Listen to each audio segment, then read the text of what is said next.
in ka badan 100 xildhibaan oo isugu jira golaha shacabka ee aqalka sare ee baarlamaanka Soomaaliya oo ku midoobay kudlada badbaadada shacabka oo kulan ku yeeshay magaalada Muqdisho ayaa waxay ka hadleen arrimaha doorashooyinka dalka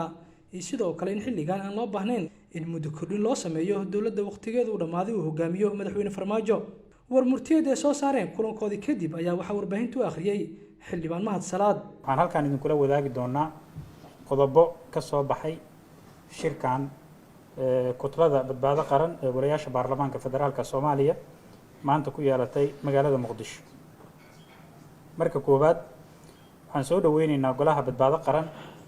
oo ah madal u taagan badbaadinta dalka iyo dadka Soomaaliyeed iyo qabashada doorasho xor iyo xalaal ah sidii dalka ay uga dhici lahayd sidoo kale waxaa maantay mudanayaasha labada aqal ee baarlamaanka federaalka ee kutlada badbaado qaran halkan ku saxiixeen petition lagu cadeynayo mowqifka kutlada badbaado qaran iyo sida dalka iyo dadka Soomaaliyeed looga badbaadin karo qatarta ku soo fool kale petition-kan waxaa kaloo ku jira baaqaan u dirayna dadka Soomaaliyeed dawladaha iyo hay'adaha dawliga ee daneeya arrimaha Soomaaliya si aan ugu cadeyno qatarta Farmaajo ku yahay dalka iyo dadka Soomaaliyeed iyo qoriga dab kale ee uu la meehanaabayo sidii dalka iyo dadka Soomaaliyeed looga badbaadin lahaa fidnada hormuudka uu ka yahay ee la doonayo dalka in dib loogu celiyana la iskaga kaashan lahaa sidii looga hor istaagi lahaa sidoo kale waxaan baaqanagan ku cadeynay ama ku cadeynaynaa ugana digaynaa saraakiisha Farmaajo uu adeegsanayo burburinta dalka iyo adeegsiga awoodda ciidan ee baalmarsan shuruucda dalka iyo hay'adaha dimuqraadiga ah ee curdunka ee dalka Soomaaliya kaana qaaday muddooyinkii la soo dhaafay waxaan leenahay nimaan idin furi doonin iyo idin rarin dambiga aad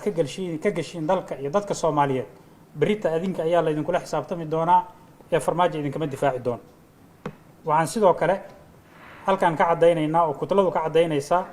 inaanan aqbalaynin muddo kordhin loo sameeyo hay'adaha dawladda ee Farmaajo oo gadaal ka riixay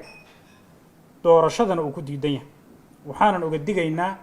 guddoonka baarlamaanka federaalka inaan dalkan lagu dumin gacmahooda mana shaqayn doonteen waxaan idin leenahay qayb iyo foolxumo ummadda Soomaaliyeed idinkuna u soo jeedinina dalka iyo dadkana qayb aysan ka soo waaqsi karin gorodda u gelinina ayaan idin leenahay ee walaalayaalow dalka u tura dastuurka u hoggaansama haddii aad ka shaqaynaysiin sidii loo tabantaabi lahaa ama dadka la isku keeni lahaa mas'uuliyaddeeda qayb inaad ka qaadatiin laakiin aadnan hormuud ka noqonin fitno dalka iyo dadka Soomaaliyeed lagu duminayo aad iyo aad u mahadsantiin Cabdiraxmaan Kambaal Goobjoog Muqdisho magacayga waa Saciida waxaan ka imaaday Soomaaliya waxaan deganahay magaalada Örebro ee Sweden Transfer Galaxy waxa iga saaciday sidaan lacagta si fudud ugu diro asxaabtayda iyo ehelkayga aad ayaan ugu faraxsanahay sida fudud aan lacagta uga diri karo xawaalada Transfer Galaxy